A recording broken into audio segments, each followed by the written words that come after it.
जियो black rock mutual fund ने भारत में Aladdin नाम का एक खास इन्वेस्टमेंट एनालिटिक्स और रिस्क मैनेजमेंट प्लेटफॉर्म लॉन्च किया है। अब क्या है अलादीन? आम निवेशकों को अलादीन के आने से क्या फायदा होगा? मैडम, पूरी कहानी हम आपसे समझना चाहते हैं। अलादीन नाम सुनकर अगर आपके दिमाग में वो अलादीन और उसका चिराग दिख रहा है तो ऐसा कुछ भी नहीं है। अलादीन बस शॉर्ट फॉर्म है, कोई चिराग नहीं है, लेकिन हाँ ये काम करेगा इन्वेस्टर्स के लिए। तो अलादीन का फुल फॉर्म ही पहले आपको बताते हैं। Asset liability and debt derivative investment network, जो कि ऑलरेडी ब्लैक रॉक जो है अमेरिका में इसका इस्तेमाल करता है। जैसा कि आपने बताया, इन्वेस्टमेंट एनालिटिक और रिस्क मैनेजमेंट को ये असेस करेगा। अब इसकी खास बात ये है कि multi across the asset class, multiple assets को ये एक साथ एक इन्वेस्टमेंट का पूरा प्रोफाइल जो है वो इन्वेस्टर का बना करके बताएगा कि भाई आपके पास लोन कितने हैं, आप जो है फिक्स्ड इनकम वाले निवेश कितने करते हैं, अगर आपके पास बैंक एफडी है, आप फॉरेन एक्सचेंज में कितना निवेश करते हैं, रियल एस्टेट में आपका जो निवेश है, तो सबको जो है एक साथ ला करके उनको एनालाइज करके एक इन्वेस्टर को उसकी प्रोफाइल बना करके देगा। अब इसकी खास बात यह है कि इसमें से देखिए कोई फंड मैनेजर नहीं, बल्कि ये पूरा जो है ये एआई की मदद से एक सिस्टम में सारा डेटा फीड किया जाएगा। यानी फाइनेंस की दुनिया में एक होता है बिहेवियरल बायस। हो सकता है कि मुझे ये निवेश ज्यादा पसंद हो और विशाल को वो निवेश ज्यादा पसंद हो, और मैं विशाल को कन्विंस करने की कोशिश करूंगी, नहीं विशाल, जो मैं बता रही हूँ तुम्हें यहाँ पर इन्वेस्ट करना चाहिए, और मैं उसके बारे में बहुत अच्छी अच्छी बातें बताऊंगी, तो तुम्हें भी लगेगा कि शायद मैं गलत कर रहा हूँ, जो प्रियंका बता रही है वहां इन्वेस्ट करना चाहिए। ये बिहेवियरल बायस होता है। मेरा बायस है अपने निवेश की तरफ कि इससे बेटर निवेश तो कुछ है ही नहीं, और मैं विशाल को भी कन्विंस कर दूंगी। और ये सी बिहेवियरल बायस को ये जो सिस्टम है ये हटा देगा। आप सिस्टम में सारी जानकारी फीड करेंगे और वो आपको बता देगा आपकी रिस्क प्रोफाइल क्या है, आपने कितना कहां पर निवेश किया है, और आपको आगे किस तरह से निवेश करना चाहिए। तो यही है इन्वेस्टमेंट एनालिटिक्स और रिस्क मैनेजमेंट का एक प्रोफाइल पूरा जो अलादीन वो तैयार करेगा, जिसे अभी तक ब्लैक रॉक अपने अमेरिकी बिजनेस में इस्तेमाल करते हुए आ रहे हैं।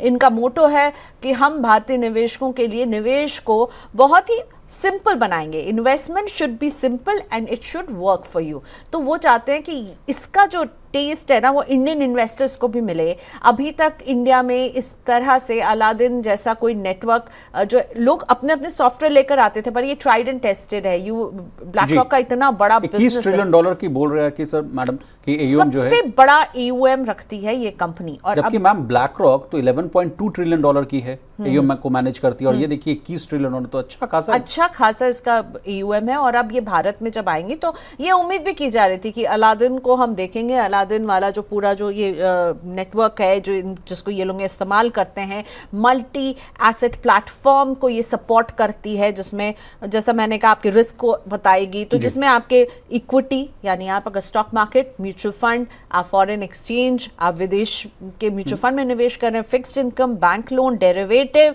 Real estate, commodities, private equity, सबको जो है वो एनालाइज करके एक इन्वेस्टर का प्रोफाइल तैयार करेगी, फिर बताएगी कि आपके लिए क्या निवेश के लिए सही है। और इसीलिए विशाल याद कीजिए, जैसे ही इन्हें सेबी से अप्रूवल मिली, ठीक है, उसके बाद हमने देखा था कि पहले तो अप्रूवल मिली कि आप म्यूचुअल फंड कंपनी आप लाएंगे, स्कीम्स लाएंगे, उसके बाद इन्वेस्टमेंट एडवाइजर की जो इनको परमिशन मिली है, मंजूरी मिली है, वो बहुत इंपॉर्टेंट हो जाता है। ये रजिस्टर्ड इन्वेस्टमेंट एडवाइजर के तौर पर अब है, क्योंकि ये एडवाइस करने वाले हैं, और अगर ये एडवाइस करने वाले हैं और अपने अलादीन जैसे प्लेटफॉर्म का यूज करने वाले हैं, तो उनके पास सेबी की ये मंजूरी होनी बहुत जरूरी थी। ठीक है, एडवाइस करने के लिए जब वो छोटे छोटे शहरों में जियो का डिजिटल नेटवर्क का इस्तेमाल करते हुए जियो ब्लैक रॉक जो है वो अपनी पहुंच और अपना दायरा बढ़ाना चाहते हैं, और इसके लिए बेहद जरूरी है कि उनके पास इन्वेस्टमेंट एडवाइजर का कि वो जो लाइसेंस है जो उन्होंने ली है वो लेना, और वो उन्होंने ले ली है। अब वो अगर इन्वेस्टमेंट की एडवाइस देंगे तो उनका ये जो अलादीन वाला जो पूरा ये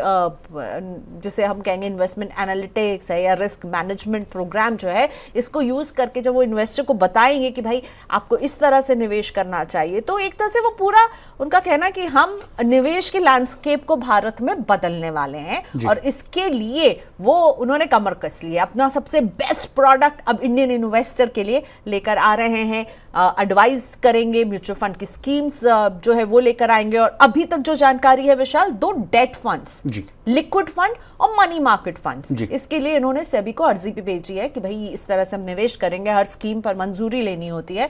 तो अभी लग रहा है कि वो धीरे धीरे कदम रखना चाहते हैं, और डेट फंड लाने के पीछे वजह यह है कि वो अपना नेटवर्क, अपनी पहुंच को टेस्ट करना चाहते हैं। ये एक शुरुआती दौर में हल्के हल्के कदम रख रहे हैं, और उसके बाद हम देखेंगे कि धीरे से इक्विटी में इनकी एंट्री होगी। इक्विटी जो है वो ब्रेड एंड बटर होगा इनका।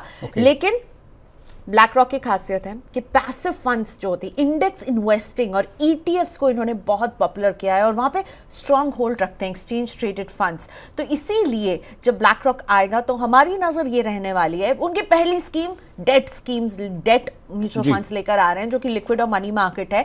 वो बस टेस्टिंग द वाटर है कि वो अपने कितने लोगों तक पहुंच पाते हैं, लोग कितना उनमें इंटरेस्ट दिखाते हैं, अपने डिस्ट्रीब्यूशन नेटवर्क को चेक करना चाहते हैं। क्योंकि कहा है ना भाई, डिजिटल फर्स्ट होंगे। तो मैं और आप तो दिल्ली में बैठे, पर क्या कुन्नूर में बैठा हुआ व्यक्ति, क्या आप वहां तक पहुंच पा रहे हैं? क्या आप बिहार के छोटे से गांव में, जहां से मेरे पास तो आते हैं अपने म्यूचुअल फंड पोर्टफोलियो को डिस्कस करने के लिए लोग, वहां आप पहुंच पाएंगे? तो वो पूरा डिस्ट्रीब्यूशन नेटवर्क का एक टेस्टिंग चल रहा है, और उस टेस्टिंग के बाद असली खेल जो है इन 2 डेट स्कीम्स के बाद शुरू होगा। तो अभी हम ये देखने वाले हैं कि धीरे धीरे अपनी पहुंच, इनके लिए सबसे की क्या है कि वो कितने लोगों को जोड़ पाएंगे, क्योंकि ऑलरेडी मजे हुए खिलाड़ी हैं भारतीय म्यूचुअल फंड बाजार में। ओके, तेजी से एयूएम बढ़ रहा है हमारा, 72 लाख करोड़ के हम एयूएम पर पहुंच गए हैं।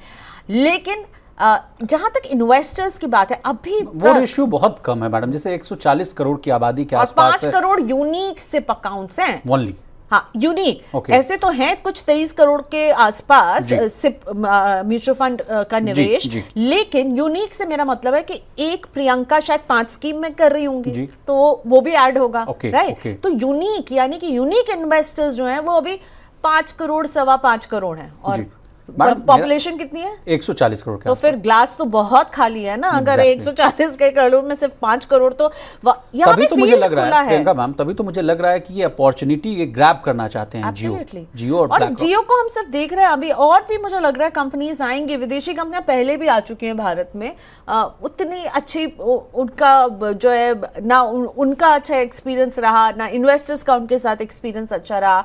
लेकिन जब ब्लैक रॉक के साथ जुड़ जाता है, सोचिए जियो फाइनेंशियल सर्विसेज का नाम, एक नाम जिस पर जो है देश भरोसा करता है, जिसने एक तरह से डिजिटल क्रांति लेकर आई, मोबाइल क्रांति लेकर के आई है जियो ने। और अब जियो जो फाइनेंशियल सर्विसेज में बढ़ रही है JFSL के जरिए, और हाथ मिला रही है विश्व के सबसे बड़ा ईओएम को संभालने वाली कंपनी ब्लैक रॉक से, तो देखने वाली बात होगी। और खास तौर पर खुला फील्ड है, ग्रीन फील्ड तो नहीं कहूंगी, क्योंकि है बहुत सारे बड़े बड़े दिग्गज भारत के प्लेयर्स हैं म्यूचुअल फंड के, और अब लोगों को समझ में आ रहा है म्यूचुअल फंड क्या होता है, इसमें कैसे निवेश होता है।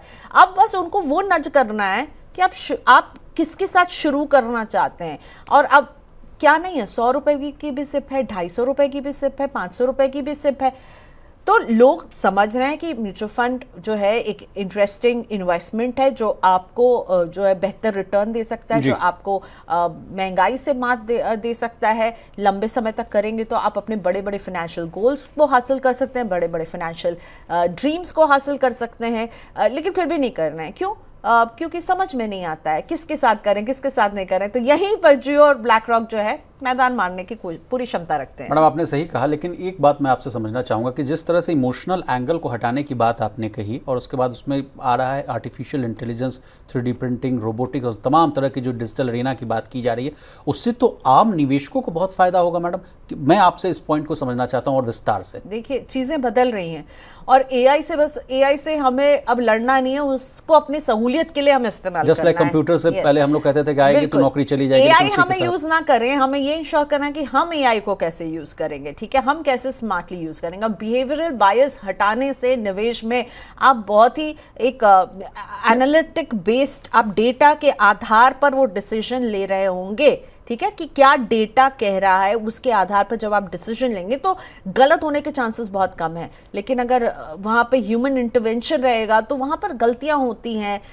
ऐसा नहीं कि इसमें भी गलतियाँ नहीं होंगी, आई एम श्योर उनका कोई एक लेवल होगा, चेक्स एंड बैलेंसेस का एक लेवल होगा जो देख रहा होगा, जो भी एडवाइस दिया जा रहा है। लेकिन एक बेसिक फ्रेमवर्क जो इन्वेस्टर का तैयार होगा। और अब एआई जो है वो भविष्य है, हमें इसे लड़ना नहीं है, हमें इसे समझना है और अपने फायदे के लिए इस्तेमाल करना है। और मुझे लग रहा है कि म्यूचुअल फंड में ये जो एंट्री हो रही है, ये म्यूचुअल फंड में केवल इन्वेस्टर्स को ही नहीं बढ़ाएंगे, बल्कि म्यूचुअल फंड जिस तरह से बेचा जा रहा है, जिस तरह से समझाया जा रहा है, जिस तरह से लोगों को निवेश करवाया जा रहा है, उसमें भी हम चेंज देखेंगे। कम से कम मैं तो उम्मीद यही रखती हूँ। भाई नाम जियो का है, साथ में ब्लैक रॉक का है, तो आप कुछ तो बदलेंगे ना। आप सिर्फ यहाँ पर कंज्यूमर बटोरने नहीं आएंगे। आप इस जिस तरह से ये इंडस्ट्री काम करती है, अभी तक करती आई है, इसमें हम कुछ नयापन देखेंगे, अब कंपटीशन देखेंगे, और यही उम्मीद है विशाल। एक लास्ट सवाल मैडम, जिस तरह से आप भी कह रहे हैं कि ये गेम चेंजर साबित हो सकता है, तो क्या इसमें एक बड़ा फैक्टर ये हो सकता है कि प्राइसिंग को लेकर इनकी चिंताएं है, या कहा जा रहा है कि प्राइसिंग ऐसा ये ले आएंगे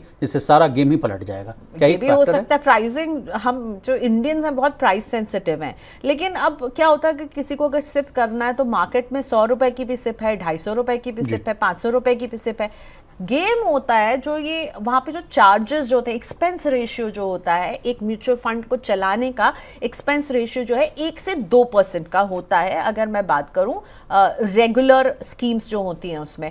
तो अब क्या पता वहाँ पर ये एक्सपेंस रेशियो को अपने बहुत कम रखें। और इसीलिए पैसिव और ईटीएफ्स की जो मैं बात कर रही थी ना, पैसिव फंड्स जो होते हैं उसमें एक्सपेंस रेशियो ऑलरेडी कम होता है, और वो जब अपना शुरुआत पैसिव कैटेगरी से अगर वो करते हैं, क्योंकि वहाँ पे उनको महारत है, तो वहाँ पर ऑलरेडी वो एक्सपेंस रेशियो जो है वो काफ़ी कम होता है as compared to an active funds, जिसमें एक्सपेंस रेशियो एक गेम हो सकता है। क्या पता कुछ उसमें रेवोल्यूशनरी ये लेकर आए कि एक्सपेंस रेशियो अभी अमूमन 1 से 2% होता है, वो एयूएम के साइज पर होता है, ये अपना बहुत ही शायद कम रखें एक्सपेंस रेशियो, तो ये एक तोहफा इन्वेस्टर्स को मिल सकता है। चलिए आगे बढ़ते हैं।